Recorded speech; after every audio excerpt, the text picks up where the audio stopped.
¿Alguna vez has escuchado la palabra quiltro? Estamos hablando de ese perrito de que tiene dudosa procedencia, literalmente un mestizo, un animal de poca monta, poco apreciable. ¿Por qué? Porque no tiene una raza que lo distinga. Como diría un experto, le falta pedigrí. Pero normalmente se usa con una connotación negativa y es usada para tratar de denominar algo que en realidad no tiene mucho valor, a causa de esa mezcla de diversas razas y que quizá hasta ni siquiera se sabe qué es realmente. En las personas, una definición similar es mestizo. El mestizaje es la mezcla de varias razas de personas. Se dice que es el encuentro biológico y cultural de etnias diferentes en el que éstas se mezclan dando nacimiento a nuevas culturas y genotipos. En Latinoamérica, este proceso de mestizaje se originó con la llegada de los europeos al continente y luego de los esclavos africanos y asiáticos y otros que vinieron con ellos. En la antropología clásica se llegó a separar a las diversas razas por sus aspectos físicos. Hoy el análisis genético nos permite identificar esta mezcla y procedencia prácticamente de cada persona en la Tierra. El racismo es el comportamiento adversivo en contra de una persona, etnia o país a razón de su raza. Las mal llamadas guerras santas, las guerras ideológicas, fueron enormemente alimentadas por el racismo y llevaron a que muchas personas fueran tratadas como de segunda clase e incluso como animales y vendidos y esclavizados solamente por razón de su color de piel. En la Biblia se indicaría una división de al menos 3 razas humanas primordiales, provenientes de los 3 hijos de Noé, Sem, Cam y Jafet. De Sem descenderían los judíos y árabes, de Cam los negros y de Jafet los blancos. Básicamente es la idea. Pero en el siglo XIX se desarrolló en Europa una interpretación mucho más racista de este texto. Y los creyentes católicos y algunos protestantes pensaron que una maldición hecha por Noé a su nieto Canaán a causa de su hijo Cam les daba el derecho de esclavizar a la gente de color de piel oscura. Pero seamos honestos, todo puede ser distorsionado y manipulado por alguien que está buscando esclavizar a otros. Los humanos hemos buscado excusas para sentir que nuestra raza es superior a otra desde que la humanidad empezó a notar diferencias entre los pueblos. Si vemos en la Biblia, a Moisés su propia hermana le dijo que no era correcto que se hubiese casado con una mujer cosita.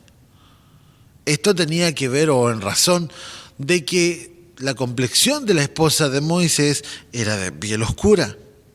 En tiempo de Jesús también existía una especie de racismo similar de los judíos contra aquellos que no tenían origen puro, como lo que sucede con los samaritanos. El ser samaritano en tiempo de Jesús era pésimo, porque la ascendencia samaritana fue idólatra y acostumbraba a mantener el paganismo. Todo esto tenía bastantes manchas de tonos racistas de por medio. Esto no solo con los samaritanos, también con otras naciones que eran llamadas gentiles. Si bien Dios les había dicho que no debían mezclarse con esas naciones y que no debían sostener sus costumbres idólatras, Dios también les había preparado para un cambio en esa costumbre de separación desde el tiempo del Génesis. Fue anunciado de que la bendición que tenía Dios era para todas las naciones. Y Dios se lo dice a Abraham: en tu simiente serán bendecidas todas las naciones de la tierra, porque tú has obedecido mi voz. En los Salmos se dice que todos los términos de la tierra se acordarán y se volverán al Señor, y todas las familias de las naciones adorarán delante de ti. En Oseas 2 dice: tendré compasión de la que no recibió compasión, y diré al que no era mi pueblo, tú eres mi pueblo, y él dirá: tú eres mi Dios. A pesar de que en este versículo y los que acabamos de mencionar y otros más del Antiguo Testamento hablaban de que Dios anhelaba traer a sí mismo a todas las naciones de la tierra, cuando leemos el libro de los Hechos se nos muestra que este pensamiento distintivo entre razas está presente en los mismísimos primeros creyentes, o sea, apóstoles de Jesús e iglesia. Pedro tuvo una tremenda visión donde vio un lienzo descender y es Dios mismo el que compara a los gentiles con comida que los judíos sabían impura, para así hacerle entender que debía aceptar a los gentiles como personas ya no más inmundas ni despreciables, pues Dios las había limpiado. En Hechos 10 se nos narra esto, y en el verso 28 y 29 podemos leer cuán difícil era para un judío llegar a hablar con ellos. Dice, vosotros sabéis cuán abominable es para un varón judío juntarse o acercarse a un extranjero. Pero a mí me ha mostrado Dios que a ningún hombre llame común o inmundo, por lo cual, al ser llamado para venir con ustedes, vine sin replicar. Luego Pedro les comparte el Evangelio de Jesucristo sobre su amor y cómo Él vino al mundo a salvarnos. Mientras aún hablaba Pedro estas palabras, el Espíritu Santo cayó sobre todos los que oían el discurso. Este es el primer paso para que los gentiles de todo el mundo comenzaran a recibir el Evangelio. Tanto Pedro como Pablo y otros creyentes comenzaron a romper este pensamiento que dividía a las naciones y llevaron el Evangelio a quienes no conocían al Dios de Israel. Sí, incluso a aquellos considerados de poca monta, los que no eran más que una mixtura de razas, a personas como el eunuco etíope o el carcelero romano. Tanto así estaba Dios preocupado de esto, que personas de diversas razas, naciones, escucharon las maravillas de Dios en sus lenguas natales, cuando los creyentes hablaban en otros idiomas al hablar en lenguas. Dios es un Dios que no se avergüenza de llamar hijos a estos quiltros, mestizos, mulatos, zambos, de razas impuras o de castas menores. Él imparte su don a quien desea recibirlo.